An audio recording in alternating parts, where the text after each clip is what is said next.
Good morning students.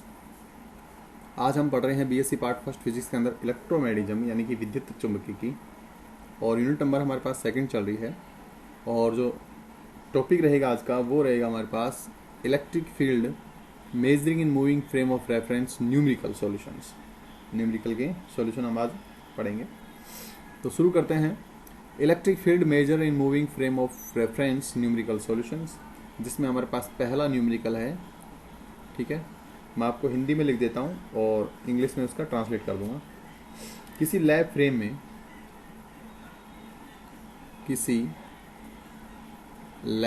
में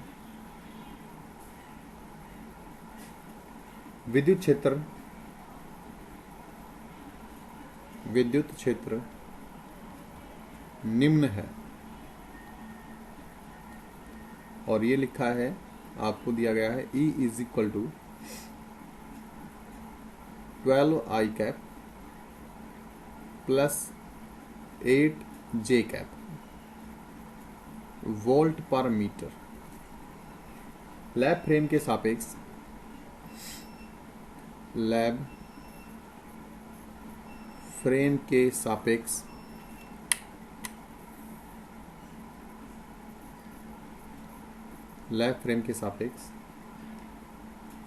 x अक्ष के अनुदिश एक्स अक्ष के अनुदिश 0.6 c वेग से गति करते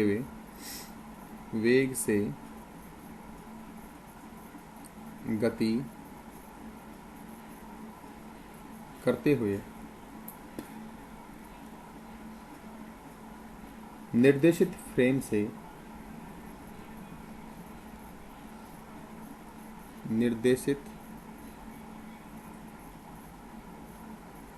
से विद्युत क्षेत्र को याद कीजिए। विद्युत क्षेत्र को ज्ञात कीजिए। तो यहाँ पर आपको दे रखा है कि हमारे पास दो फ्रेम ऑफ रेफरेंस हैं। ये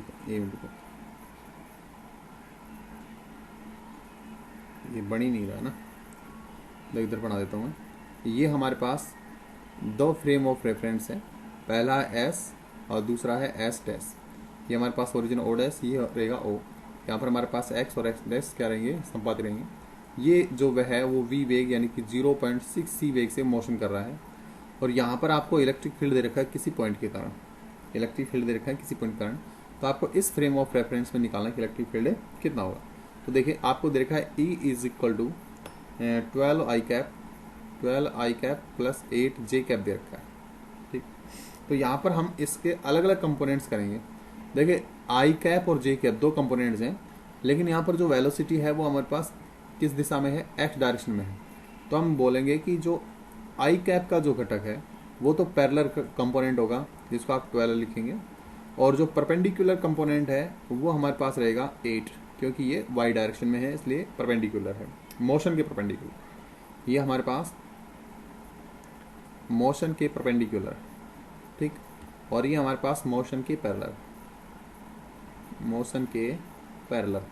इस तरह से आप लिख सकते। और हमें पता है, ये चीज़ हमें पता है क्या, कि जब हमारे पास इलेक्ट्रिक फील्ड रहता है पैरेलल, उसमें कोई चेंज नहीं आता, यानी कि E डैश पैरेलल हमेशा E डैश के बराबर रहता है, लेकिन E डैश परपेंडिकुलर जो है वो ऑलवेज चेंज होता है इस तरह से, आप इसको इक्वेशन नंबर फर्स्ट दे दीजिएगा और इसको आप इक्वेशन नंबर सेकंड दे दीजिएगा। तो आप इक्वेशन नंबर फर्स्ट से देखेंगे, ठीक है। तो फर्स्ट से हमारे पास है E पैरेलल डैश की जो वैल्यू होगी वो E पैरेलल के बराबर रहेगी, और इसकी वैल्यू हमारे पास है 12 वोल्ट पर मीटर आ जाएगी। ओके, सेकंड देखिए, E लंबवत डैश जो होगा वो हमारे पास रहेगा गामा E लंबवत। इसको ओपन करेंगे तो E लंबवत अपॉन में √ का 1 माइनस v² अपॉन में c² आ जाएगा। आप वैल्यू रख दीजिए सबकी। E परपेंडिकुलर की जो वैल्यू है वो 8 हमारे पास, और अंडर रूट का 1 माइनस 0.6 अपॉन c और c का होल स्क्वायर आप कर सकते हैं। यहाँ से c को c से कैंसिल कर सकते हैं। यहाँ पर मिलेगा 8 अपॉन में अंडर रूट का 1 माइनस 0.36 आप इसको हटाएंगे तो यहाँ पर 100 आ जाएगा। और ये फाइनली हमारे पास आएगा 8 अपॉन में अंडर रूट का 100 में से 36 घटाएंगे तो 84 आपके पास बचेगा। और यहाँ पर बचेगा आपके पास 64 कितना बचेगा, 64 बचेगा। तो आप इसको और सोल्व कर लीजिए। तो ई परपेंडिकुलर डैश की जो वैल्यू है वो मिलेगी 8 अपॉन में, यहाँ पर रहेगा 8 अपॉन में 10, 8 से 8 कैंसिल हो जाएगा और ये आपके पास जो वैल्यू आएगी 10 वोल्ट पर मीटर आ जाएगी। तो अब आपके पास जो वैल्यू आई है, तो अब ये जो वैल्यू है इसको अपन रखेंगे तो आपके पास जो ई डैश की जो वैल्यू है वो आपको मिलेगी आई कैप और ई x dash plus J cap E Y dash. यहाँ पर आप देखिए जो पैरेलल है उसका मतलब है कि ये हमारे पास ई एक्स की वैल्यू है डैश की, और जो ये लंबवत है इसको अपन लिखेंगे ई और वाई डैश की वैल्यू। आप इसको इक्वेशन दे सकते हैं 2, ये आपके पास 3 आ जाएगी और ये आपके पास 4 आ जाएगी।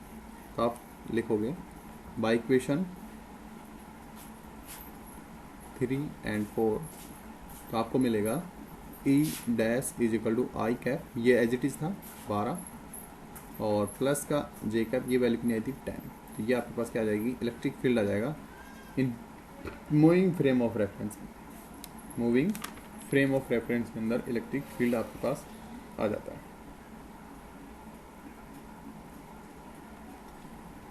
नेक्स्ट क्वेश्चन हमारे पास कुछ इस तरह से देखिए, पहले मैं क्वेश्चन लिख देता हूँ, क्वेश्चन नंबर 2, और काफ़ी इम्पोर्टेंट भी है और काफ़ी मज़ेदार भी।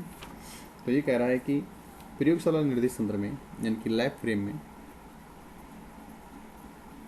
प्रयोगशाला निर्देश तंत्र में स्थिर आवेशों के कारण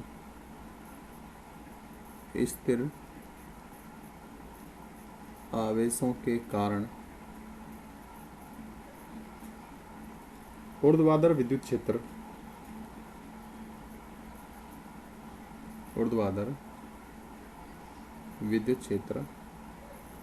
1800 वोल्ट पर मीटर है, वोल्ट पर सेंटीमीटर सेंटीमीटर है। ऊर्ध्वाधर से 60 डिग्री के कोण पर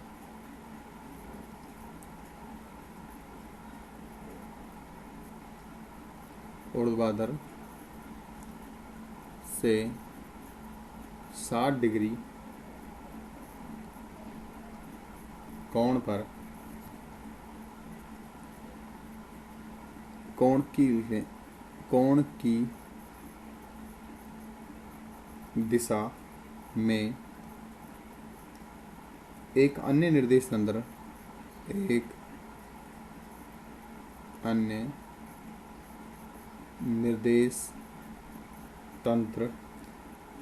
0.8 c वेग से गतिमान है। इस निर्देश तंत्र में विद्युत क्षेत्र का मान और दिशा याद कीजिए। इस निर्देश तंत्र में विद्युत क्षेत्र का मान व दिशा ज्ञात कीजिए।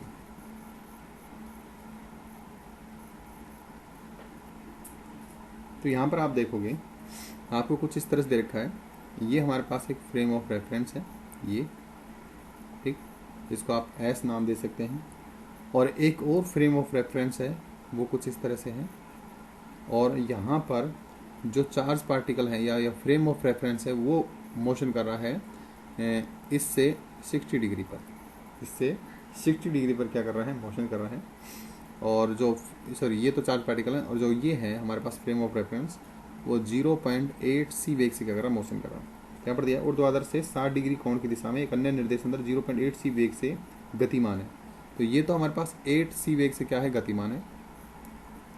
और यहाँ पर जो विद्युत क्षेत्र है उसकी जो डायरेक्शन है वो आपको दे रखी है इधर ई, जो कि इससे 60 डिग्री के एंगल पर बनाई गई है।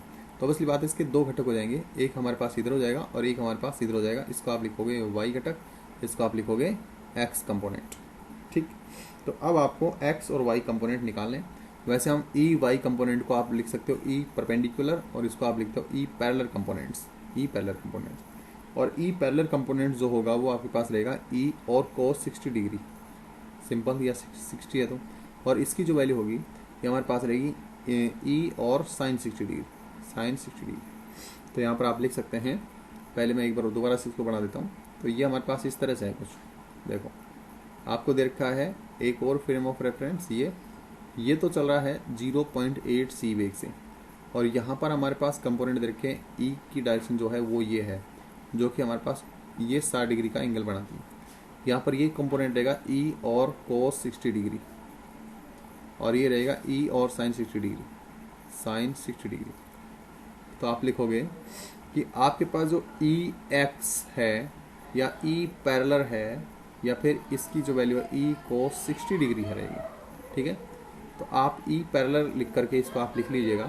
तो ई की जो वैल्यू है वो आपको दे रखी है 1800 इंटू cos 60 की जो वैल्यू है वो आपको मिलेगी 1/2। तो आप लिखोगे ई पैरेलल जो है वो 1800 इंटू 1/2, यानी क्या जाएगा 900, जाएगा 900 वोल्ट पर सेंटीमीटर। अब इसको आप चेंज करना चाहो तो आप चेंज कर सकते हैं, तो ये आएगा 9 इंटू 10⁴ वोल्ट पर मीटर, क्योंकि जो इलेक्ट्रिक फील्ड की जो यूनिट है वो किस में आएगी, वोल्ट पर मीटर में आएगी। इसको आप इक्वेशन नंबर फर्स्ट दे दीजिएगा। फिर आपको पैरेलल चाहिए, तो ई पैरेलल जो है वो ई वाई के बराबर होगी, और ई वाई की जो वैल्यू है वो रहेगी ई और साइन 60 डिग्री, साइन 60 डिग्री। तो आप लिखोगे ई पैरेलल जो है, सॉरी परपेंडिकुलर जो है वो रहेगा 1800 इंटू इसकी जो वैल्यू आएगी √3/2 आती है, तो आ जाएगा 9√3 इंटू 10⁴ और volt per metre. Equation number 2 दे देंगे। तो जो हमारे पास फ्रेम एस है, फ्रेम एस है, उसमें आप इलेक्ट्रिक फील्ड को ऐसे लिख सकते हैं, इलेक्ट्रिक फील्ड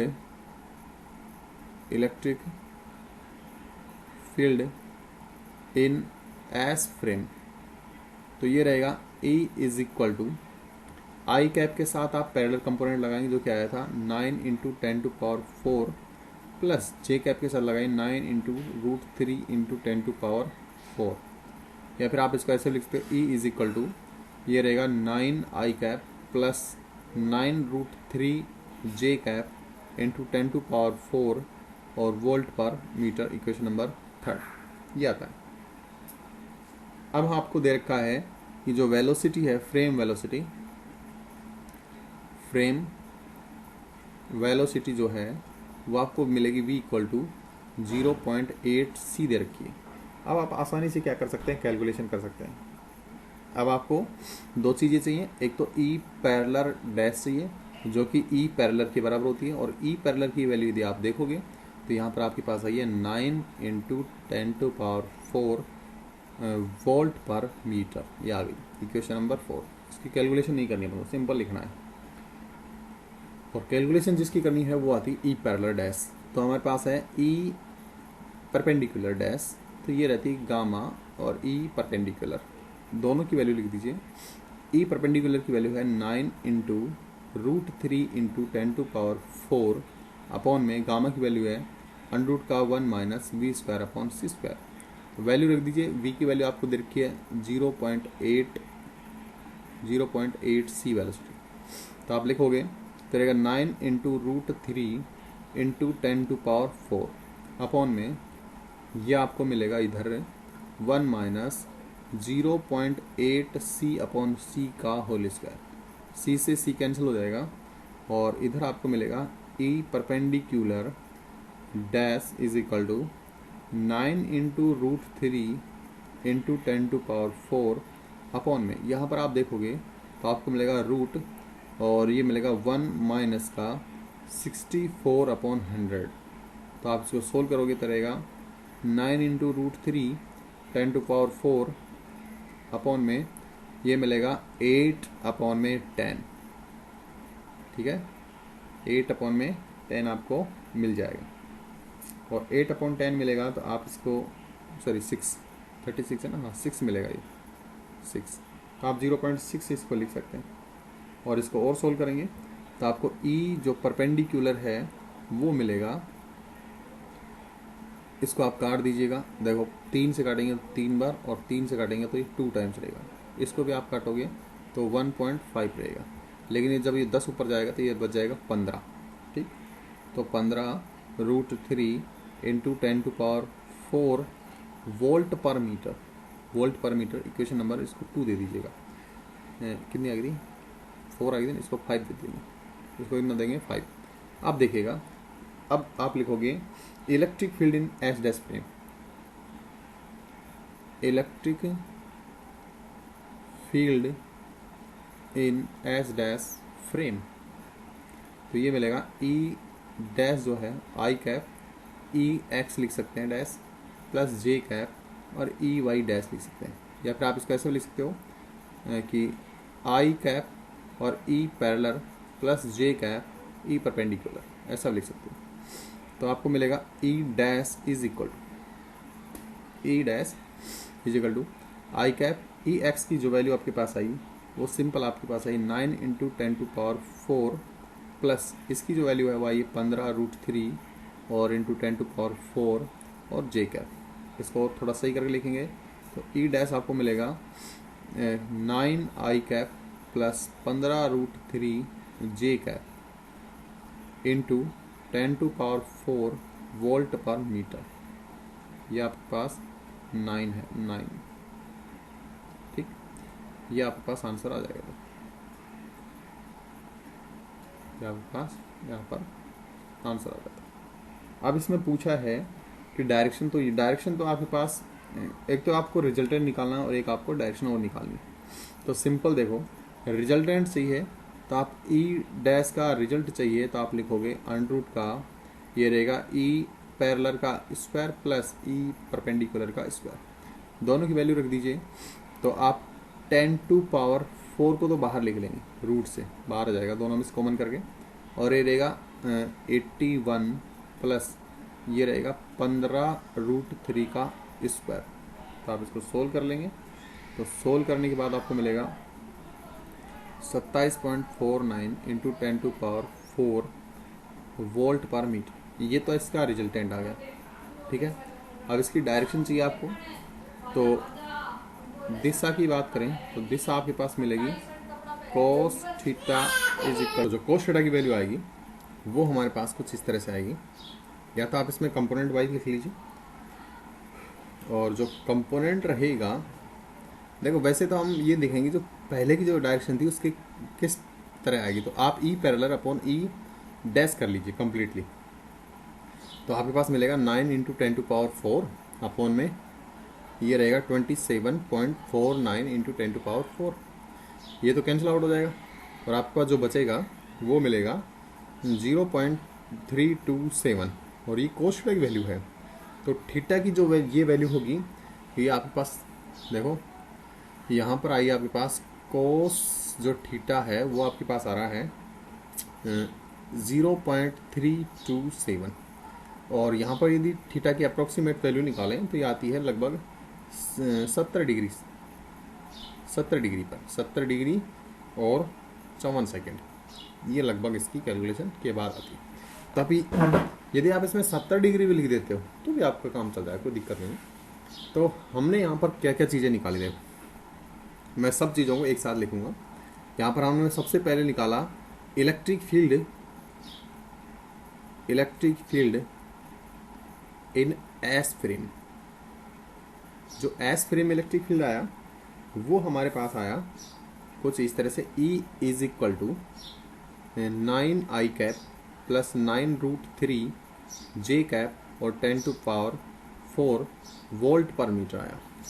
सिमिलरली हमने कैलकुलेट किया किसको, electric field in S dash frame, और ये हमारे पास आया E dash is equal to, ये आया हमारे पास 9 आई कैप प्लस 15√3 और जे कैप 10⁴ वोल्ट पर मीटर।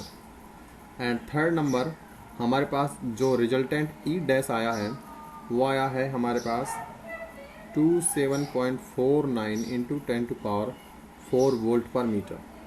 और फोर्थ नंबर हमने जो थीटा निकाला है वो लगभग आया 70 डिग्री सेल्सियस, सॉरी 70 डिग्री और 54 सेकेंड, सेल्सियस नहीं है ना।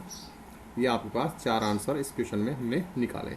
तो मिलते हैं अगले वीडियो में, तब तक के लिए गुड डे।